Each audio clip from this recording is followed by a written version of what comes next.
చిన్న సొరకాయ ముక్కను ఈ విధంగా చిన్నగా కట్ చేసుకుని ఒక టమాటా కూడా వేసి కొంచెం నీళ్లు పోసుకుని మూత పెట్టి 2 విజిల్స్ వచ్చే వరకు ఉడికించుకోవాలి. కుక్కర్ పూర్తిగా చల్లారిన తర్వాత ఈ ముక్కలను టమాటాను సపరేట్ చేసుకుని పూర్తిగా చల్లారనివ్వాలి. ఈ టమాటాకి పైన ఉన్న స్కిన్ తీసేసుకోవాలి. ఈ నీటిని పక్కన పెట్టుకోవాలి.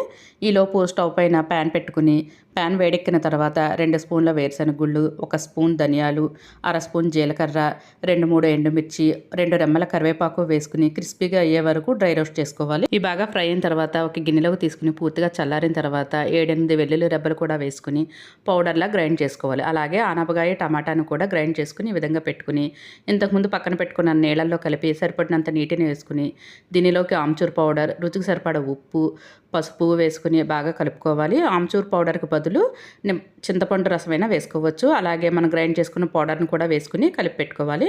ఇప్పుడు పోపు కోసం స్టవ్ వెలిగించి ప్యాన్ పెట్టుకుని ఆయిల్ వేసుకుని వేడెక్కిన తర్వాత ఆవాలు, చిటికెడ మెంతులు, జీలకర్ర, ఎండుమిర్చి, కరివేపాకు అలాగే ఇంగువ తాలింపు వేసుకుని ఇవి వేగిన తర్వాత 2 పచ్చిమిర్చిని ఈ విధంగా చీల్చి అలాగే ఒక ఉల్లిపాయను కూడా ఇలా చీల్చుకుని వేసుకుని వీటిని బాగా ఫ్రై చేసుకోవాలి. ఇవి కాస్త ఫ్రై అయిన తర్వాత మనం పక్కన పెట్టుకున్న ఈ రసం కూడా వేసుకుని మూత పెట్టి 2 పొంగులు వచ్చే వరకు మరిగించుకోవాలి. మీకు ఇష్టమైతే కొంచెం బెల్లం ముక్క కూడా వేసుకోవచ్చు.